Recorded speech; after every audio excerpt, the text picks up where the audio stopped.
Assalamualaikum warahmatullahi wabarakatuh. Alhamdulillahirabbil alamin. Alhamdulillah wa syukurillah wa la haula wa la quwwata illa billah.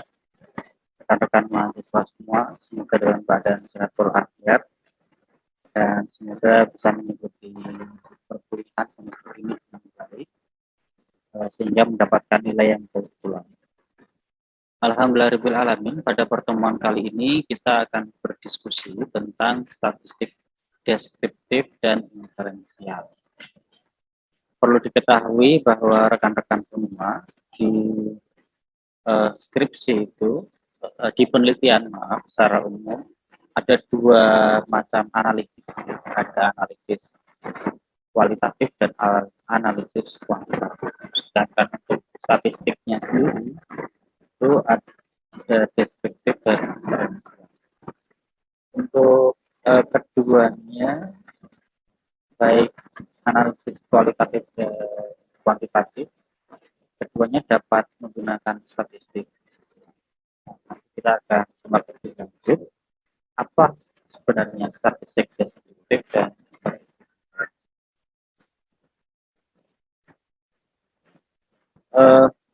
ada beberapa istilah, khususnya yang pertama ini datum. Datum adalah informasi atau keterangan dari suatu pengamatan. Pengamatan ini nanti datanya dapat berupa kualitatif atau kualitas, seperti baik, kurang baik, barang, dan seterusnya. Dan ada juga berupa angka, seperti nilai, ya, seperti suhu ruangan.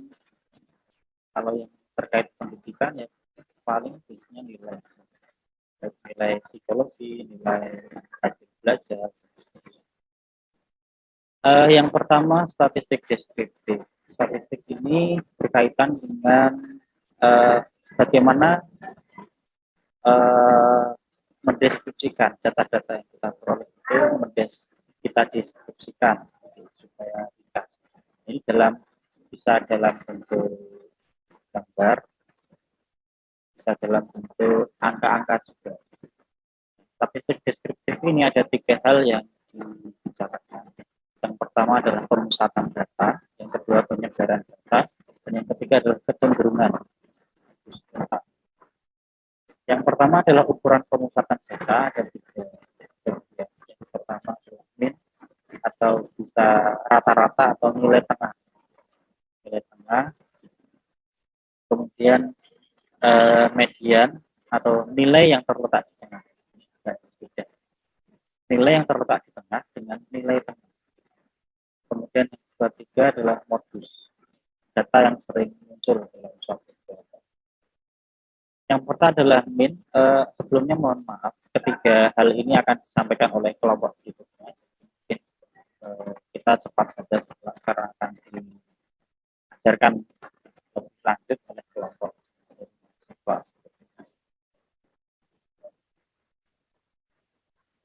Contohnya seperti ini. Kemudian median ini ada dua bagian. Kalau datanya ganjil, nilai tengahnya bagaimana? Kalau datanya benar, nilai tengahnya bagaimana? Berikutnya adalah modus. Data yang sering muncul. Modus tidak selalu ada, tidak selalu ada. Atau malah bisa lebih dari satu. Kalau di contoh ini modusnya ada dua, ya. Dan sehingga data ini lebih mudah. Kalau modusnya lebih dari dua, namanya modus. Yang berikutnya adalah ukuran penyebaran data, ada 5 bagian. Pertama adalah jangkauan, timpangan, ragam, ukuran penyebaran data, dan pencilan atau outlier. Yang pertama ada jangkauan. Ini jangkauan dari paling atas sampai paling bawah. Ini dirumuskan seperti ini, contohnya sudah ada. Dan yang berikutnya simpangan rata-rata. Simpangan rata-rata ini untuk melihat bagaimana data tiap individu itu menyimpang dari rata-rata. Simpangan sendiri ada dua, simpangan rata-rata dan simpangan baku. Tapi yang lebih sering digunakan adalah simpangan baku. Ini contohnya untuk simpangan rata-rata. Bedanya ini tidak ada kuadratnya. Kalau simpangan bagus seperti ini ada kuadratnya. Kemudian ada juga perbedaan. Bedanya antara sampel dan populasi ada di pembaginya. Kalau yang sampel itu N-1, kalau populasi N.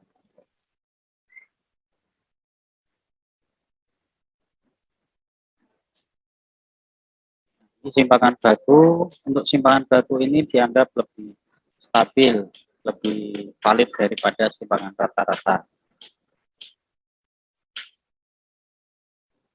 Nah, kemudian maksudnya dari simpangan, jika simpangan bernilai 0 atau mendekati 0, maka hampir sebaran datanya itu mirip dengan rata-rata atau nilai tengahnya.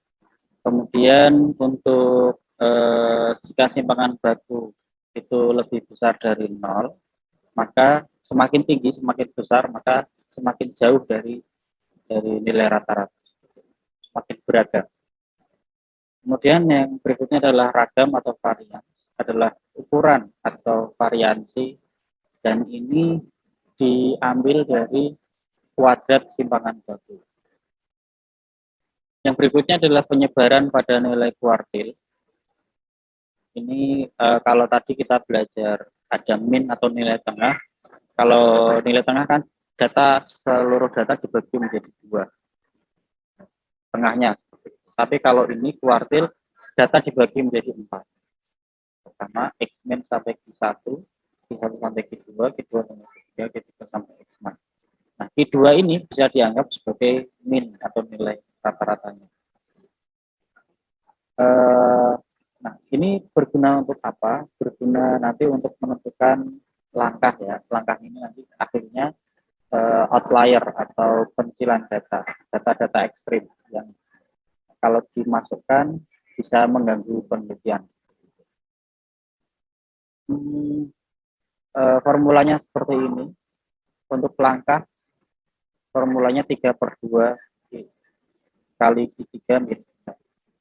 Berikutnya adalah pencilan atau outlier, ada pagar dalam dan pagar luar. Pagar dalam itu Q1 kuartil dikurangi dengan langkahnya. Pagar luar adalah kuartil 3 di plus langkah. Outlier ini seperti yang saya sampaikan tadi, lebih baik data yang di luar dari pagar pagar dalam dan pagar luar. Di luar itu nanti harap disingkirkan, dikecualikan. Kemudian kecenderungan jurus data, saya belum menemukan definisi yang pas. Saya mencoba untuk membuat definisi sendiri. Kecenderungan jurus data ini maksudnya gambaran dari masing-masing data pada kelompok, baik sampel maupun populasi. Bandingkan. Kemudian yang berikutnya adalah penyajian data pada statistik deskriptif, ada tabel, grafik, histogram, pie chart, workbook, polygon, dan diagram data. Ini diagram garis atau grafik, kemudian yang ini garis melandai dan menanjak, ini adalah objek. Kemudian ini diagram data, kemudian ini batang daun, pie chart, lingkaran, kemudian ada polygon ini histogram disertai dengan garis pada tengahnya. Kemudian ini adalah histogram. Histogram ini memang sekilas hampir sama dengan diagram batang, tapi berbeda karena sudah diurutkan. Kalau diagram batang ini secara umum bisa melalui kelompok-kelompok tertentu. Ini dikelompokkan berdasarkan kelas. Kalau histogram itu berdasarkan nilainya tentang nilai. Yang berikutnya adalah statistik inferensial. Statistik inferensial ini menggunakan sampel untuk menarik kesimpulan pada populasi.